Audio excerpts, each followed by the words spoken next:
Salam, hörmətli dostlar. İslam aləmində hədisin yeri və əhəmiyyəti haqqında bir neçə söz demək istərdim.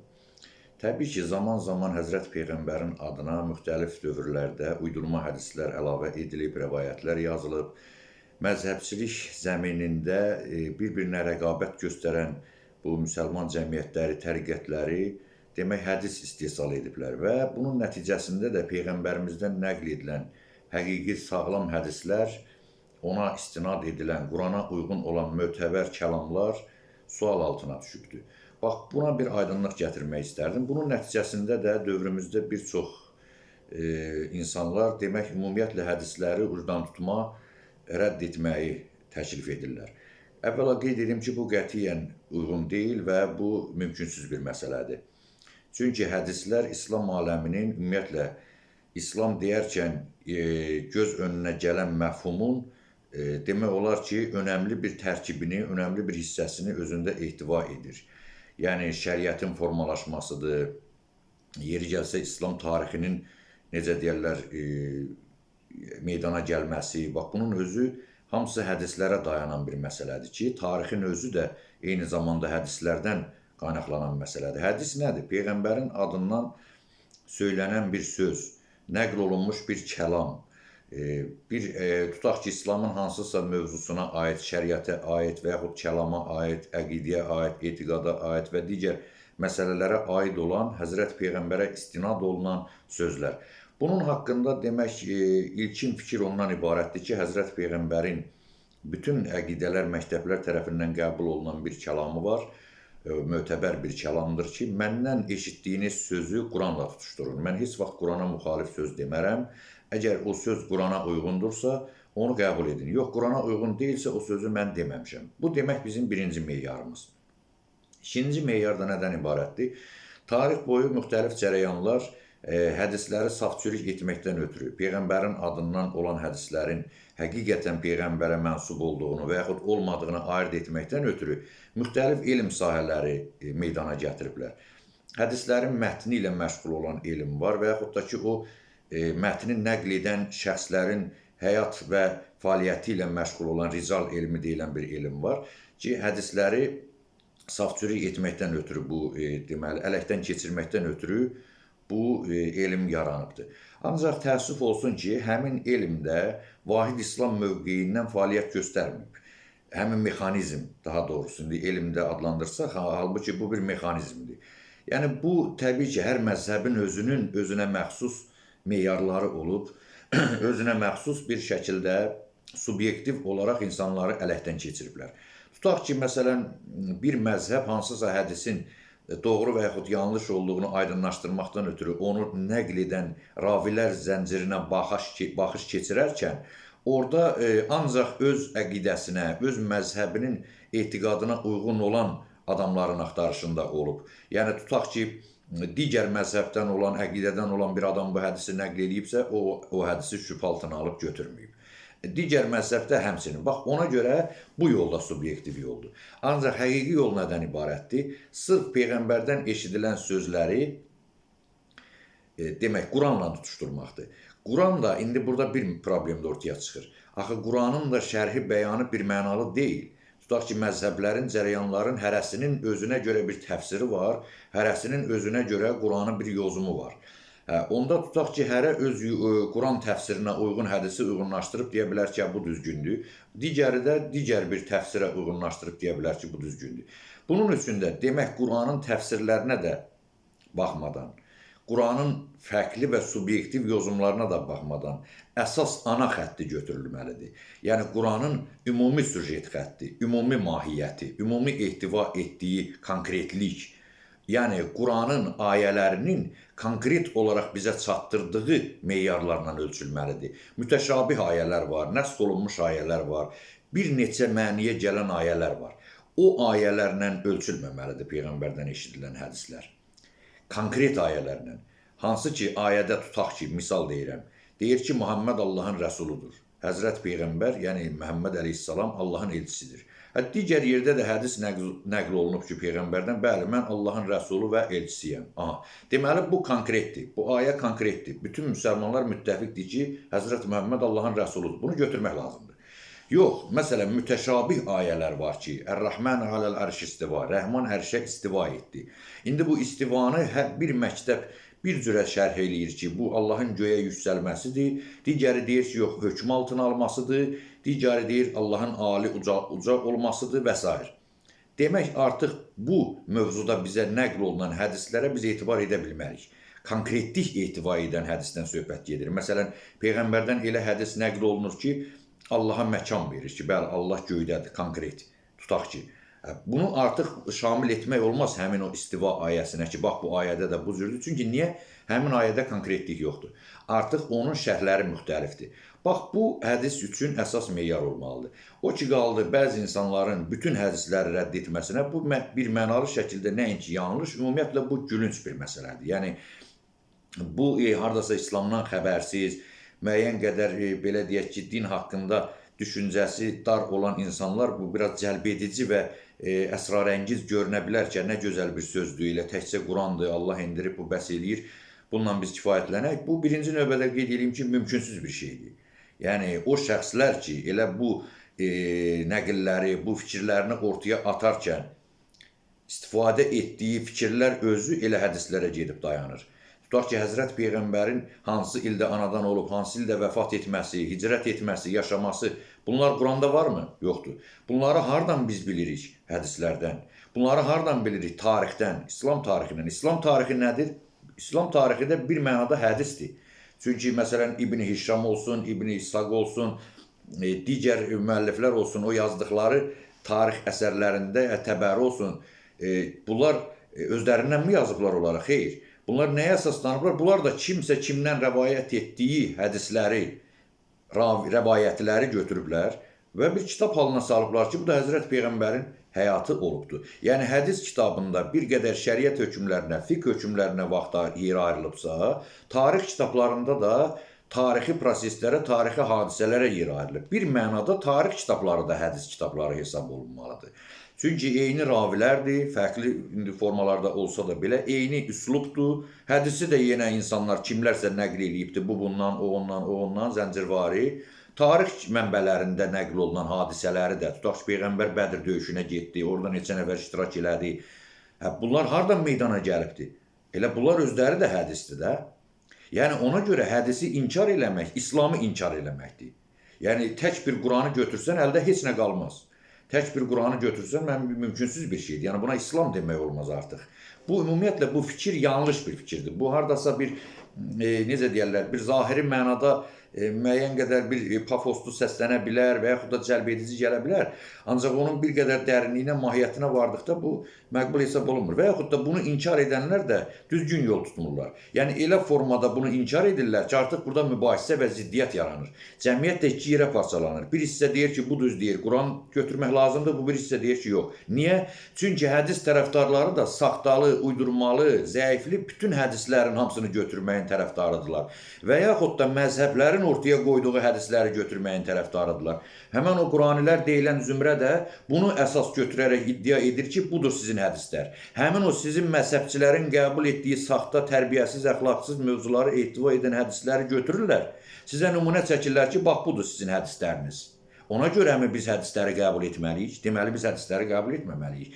Biz yalnız Quranla getməliyik. Bax, burada ziddiyyət bu məsələdən yaranır. Burada obyektivlik yoxdur. Hər iki tərəf subyektivdir.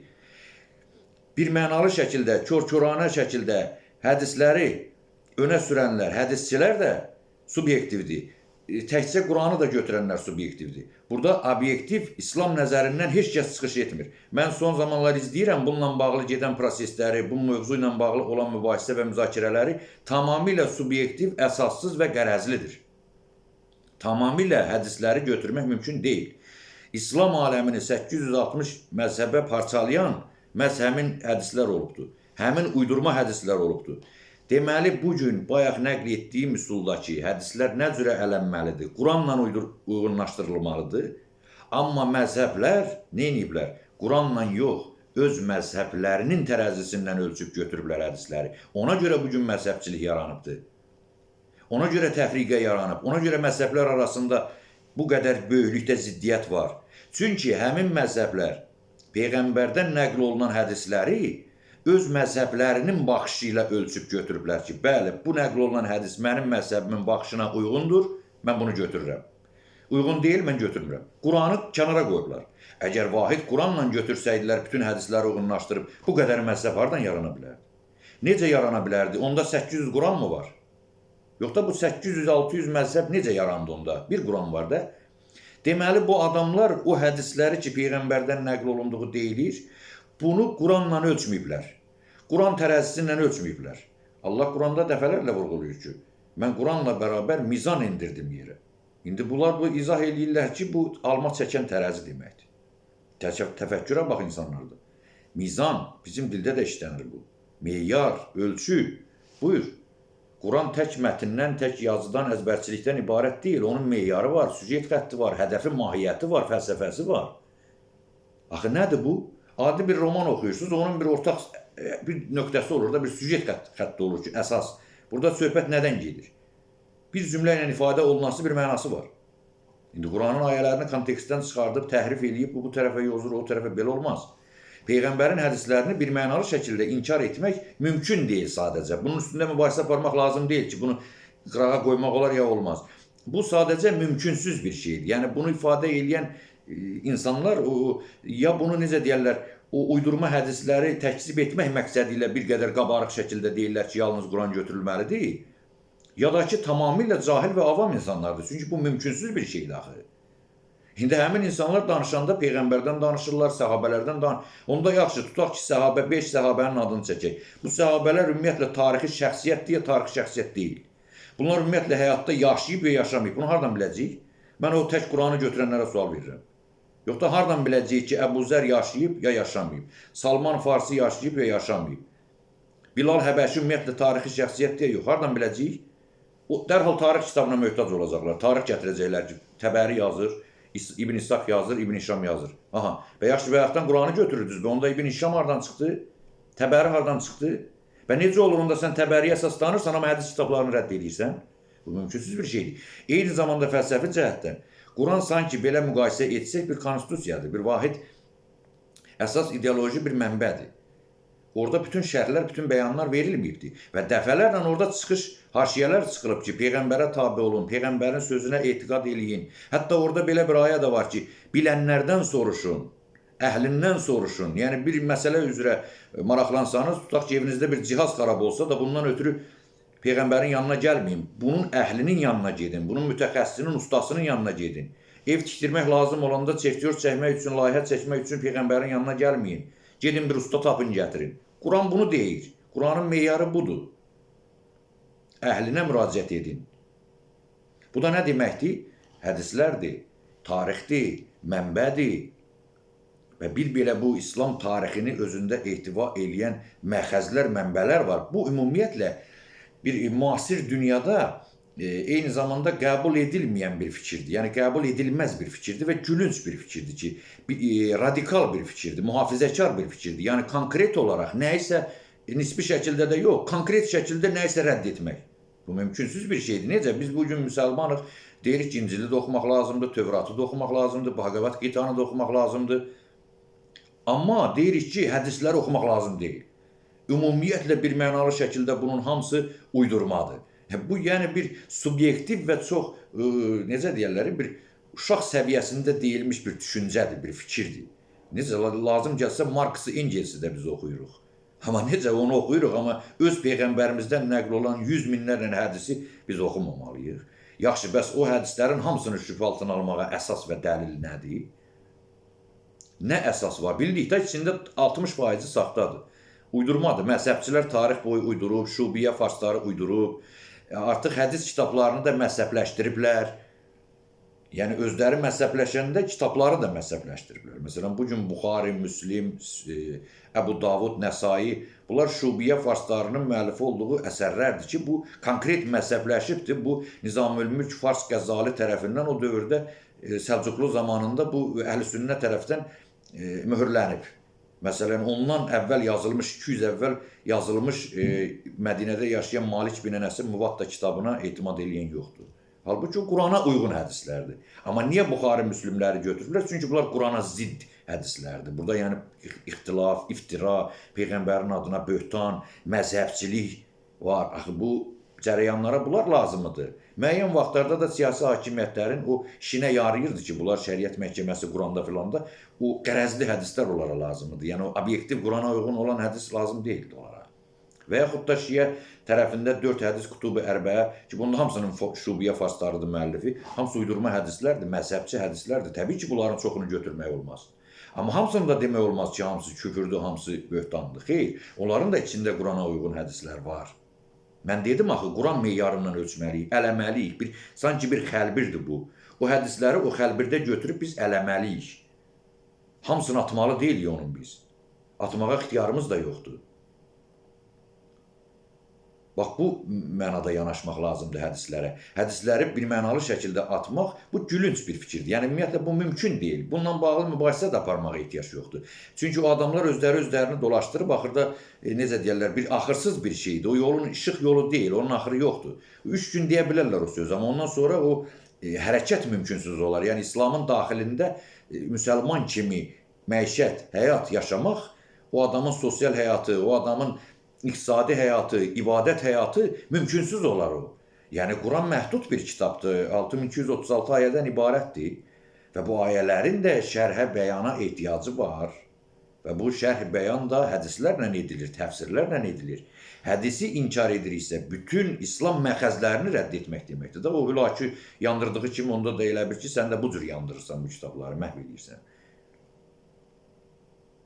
Bir Quranla həll olunsaydı iş, indi mən sual verirəm. Peyğəmbər 23 il niyə fəaliyyət göstərirdi ki, elə Həzrət Musanın Tövratı kimi göydən bir lövhə düşərdi və salam da qutardı, getdi elə cəmaat da onu oxuyub bir Quranla kifayətlənərdi. Və bu Peyğəmbər 23 il insanların içində yaşadı, hədis söylədi, getdi, özü yaşadı, məişətini, əməlini göstərdi, nümunə verdi ki, bu səhabə nəsli də bundan gördüyünü gələcək nəsillərə nəql eləsin, yazsın, çatdırsın. Onda da elə bir kitab göydən düşərdi, vəssalam da qutardı, getdi. Daba heç ümumiyyətlə heç Peyğəmbər də lazım olmazdı kitabında. Hədis budur. Hədis canlı Peyğəmbərdir bugün bizim içimizdə. Yəni o Quranın mücərrəd ayələrini, mütəşabih ayələrini nə məniyə gəldiyini, hansı tərəfə yozulduğunu, nəyi ehtiva etdiyini bugün bizə çatdıran hədislərdir. Amma təbii ki, hədislərin də əksəriyyəti uydurmadır və saxtadır və qərəzlidir, subyektivdir. Məzhəbçi hədisləri rədd etmək lazımdır. Şiə mənbələrindəki hədislər sünni məzhəbinə qarşı qərəzlidir. İmam Peyğəmbər adına uydurulub əksəriyyəti Fars şubiyə müəllifləri tərəfindən. Sünni məzhəbinin kitabında olan məzhəbçi mətnlərin hədisləri də şiənin əleyhinədir. Bax, ona görə bugün İslam ümməti 1400 ildir birləşə bilmir. Gedin araşdırın, mən millətçi deyiləm, amma bir sual da qoydum ortaya. 6 kitab bir tərəfində Kutubu Sittə, müəllifləri Fars şubiyəsi, hamısı yazdığı hədislər təfriqətçi, nifaq salıcı, əxlaqa zidd, Peyğəmbərə uyğun olmayan. Bu tərəfdə də 4 hədis kitabı var ki, Kutubu Ərbəə, bunun da 4-ünün də müəllifi Fars şubiyəsidir. Bunların da yazdıqları hamısı məzhəbçi hədislər, imamların Peyğəmbərin adına uyğun olmayan əxlaqa zidd hədislər, əksəriyyəti 80% ki, onları mən burada ifadə etməyə xəcalət çəkirəm. Yəni, mən oradan nümunə olaraq da hədis gətirə bilmərəm sizə. Bax, bu hədisləri inkar etmək olar. İndi bu Quranilər deyilən bir qövmdə həmin o məxəzləri götürərək əllərində əsas tutaraq ki, bax, sizin dediyiniz hədislər bu gündədir, budur, bu formadadır, firqələşməyə gətirir, təfriqliyə gətirir, məzhəbçiliyə gətirir, əxlaqa ziddir, İslam birliyinə ziddir, elmə ziddir, məntiqə ziddir. Bunların əlində əsas olur ki, hədisləri birmənalı şəkildə inkar etsinlər. Siz də kör-körənə şəkildə bütün külli öz hədis kitablarınızı müdafiə edirsiniz. Buxari belə gəldi, Müslüm. İndi bu yazıb o vaxtı Orta Asiyada yaşayan bir adam Mədinədən 250 il Peyğəmbərdən sonra yaşamış adam nəql edib adını da Səhih qoyub. Heç Quranın adı Səhih deyil. Səhih Quran bu hardan oldu bu səhihdir? Bu ikincidə necə bu səhihdir ki, elə o kitaba inanan, Qurandan sonra onun ikinci məxəz hesab edənlərin özləri onun içində zəif və saxta hədislər olduğunu deyirlər və çıxardıb saf-cür eləyirlər. Yəni, Quran qədər bir kitaba etibar eləmək, etimad eləmək, bu ağılsızlıqdır. Mən sizə deyirəm, misal da verirəm. Əhl-i-Beyt yolunun tərəfdarı olduğunu iddia eləyənlərin Müsnəd-i Zeyd var. İmam Hüseynin nəvəsi Zeydin yazdığı, nəql edilən ondan səhih və mötəbər Qurana uyğun hədislər. Sual qoyuram. İndiyə kimi niyə Şiə tərəfi, Əhl-i Beyt tərəfi o hədis kitabından istifadə eləməyib? Məhz Fars Kuleyninin, Fars Məclisinin yazdığı kitablardan istifadə edib. Çünki Zeydin nəql etdiyi Müsnəd kitabında ixtilaflı hədis yoxdur.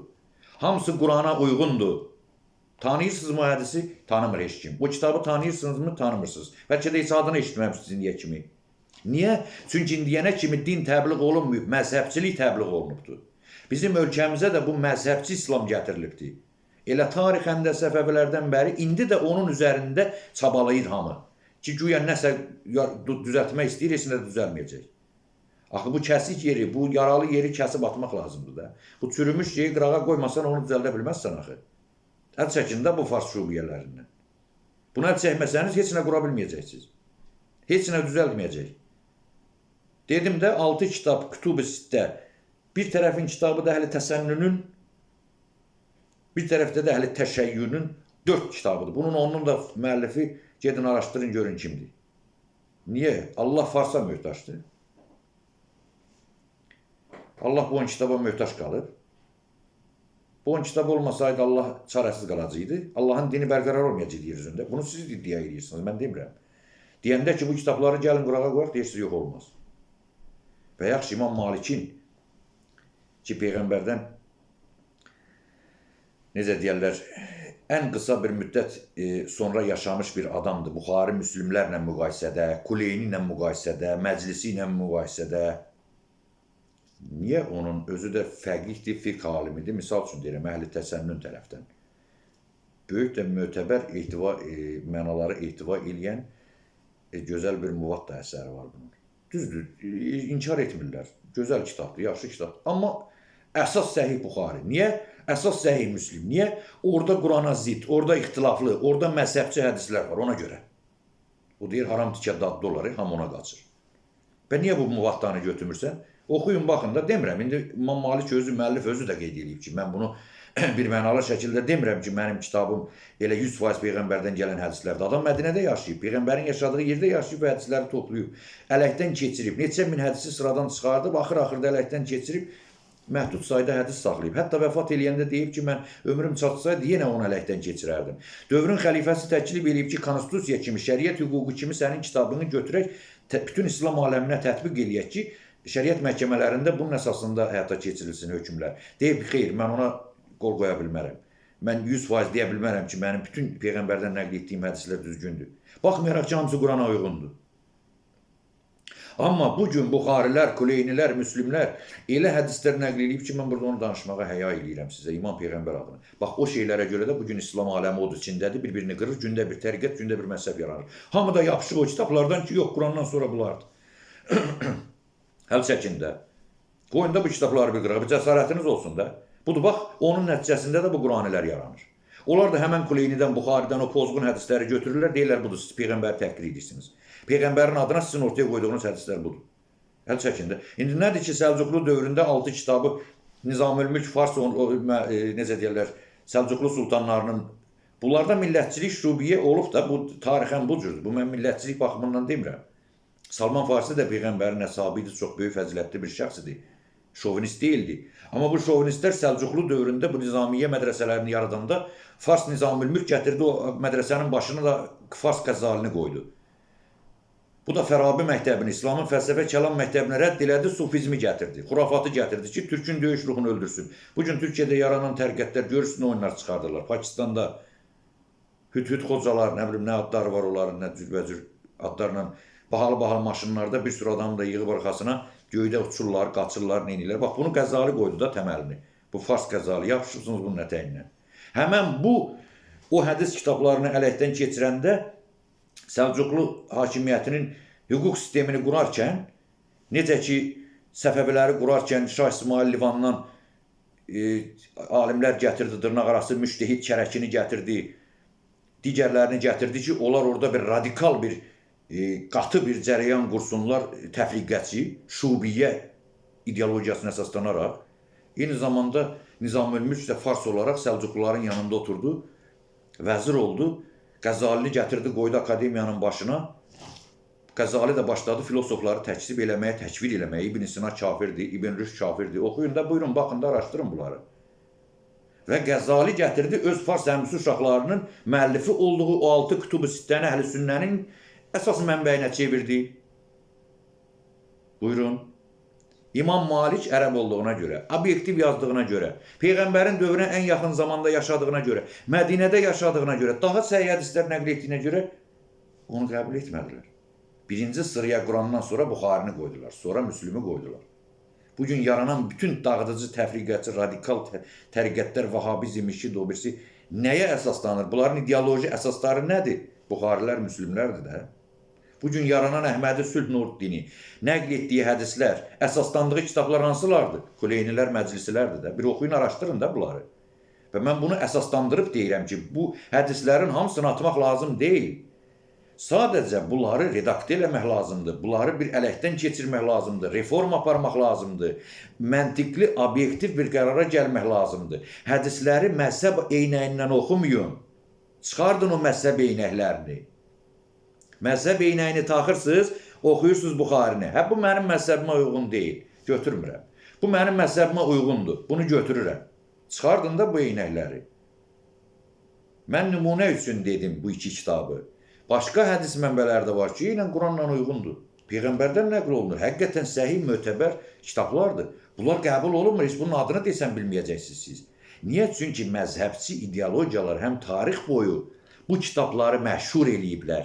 Ki, yəni, bax, bu təriqətin ən səhih və mötəbər kitabı Üsul-i Kafidir. Üsul-i Kafidə də başdan ayağa intriqaçı, təfriqə salıcı, təxribat yaradıcı hədislər, mənbələr. Və eyni zamanda bu birisi tərəfində bu 6 kitabında həmin qaydada. Nəticə nə olur? Bugün Quranilər yaranır. Əllərində sübut nədir? Sizin həmən o müdafiə etdiyiniz saxta hədislər. Buyurun. Rəvac verir, dəstəvuz verir ki, o kuleynilər, o fars müəlliflərin yazdıqları bugün bu təriqətlər, təfriqətçilər yaranır. Ona görə hədisləri bir mənalı şəkildə atmaq düzgün deyil. Sadəcə məzhəbçiliyi qırağa qoyub, mən demirəm, məzhəb də yol deməkdir. Məzhəbsizlik də deyirlər bir məzhəbdir, bu yanlış bir ifadədir. Məzhəbsizlik İslam deməkdir. Çünki Allah Quranda "Və'təsimu bihablillahi cəmiən və la təfərraqu." Allah məzhəbsizliyə çağırır. Bəli, yəni ki, dindən yapışın. Amma nəticə, reallıq ondan ibarətdir ki, bu məzhəblər yaranıbdır. Amma məzhəbçilik etmək olmaz. Məzhəb təsvibkeşliyi etmək olmaz. Çünki bu qərəzə gətirir çıxarır. Qərəzin nəticəsi təfriqiyə gətirir çıxarır. Obyektiv yanaşmaq lazımdır. Əhməd nəql eləyib, ona da baxmaq lazımdır. Məhəmməd nəql eləyib, ona da baxmaq lazımdır. Yox, bu filan məzhəbin nümayəndəsidir, bu hədisi yazan, ona görə bunu Qurana uyğun olsa da mən götürmürəm. Niyə? Bu mənim məzhəbimdən deyil. Niyə? Bu birisi bunun məzhəbindən deyil.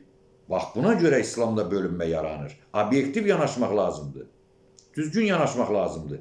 Bu hədis üzərində olan mübahisələr əsassız mübahisələrdir. Biri deyir, hədisləri qəbul etmək lazımdır, biri də deyir, yox, ümumiyyətlə rədd etmək lazımdır. Bunun ikisi də yanlış və İslama da zidd bir fikirlərdir. Eyni zamanda bizim cəmiyyətimiz üçün də təfriqə salıcı, çaşdırıcı, insanları yanıldıcı bir fikirlərdir. Hamı sizin səviyyədə, bizim səviyyədə bilmir axı İslamı, İslam tarixini, hədisləri. Çıxıb məsələn efirlərdə, başqa yerlərdə insanlara bu şeyləri danışırsınız, cəmaət də qalır çaşbaş. İki yerə bölünür. Biri deyir, bu düz deyir, rədd eləmək lazımdır da, bu hədislər budur. Biri də deyir, yox, qəbul etmək lazımdır. Qəbul edəndə də görür, budur Buxari, Kuleyni, biri bunun əleyhinə yazıb, biri bunun əleyhinə yazıb. Ümumiyyətlə, axırda da bezir, dindən imtina eləyir, gedir olur ateist. Bəs də yığışdırın da bu söhbətləri.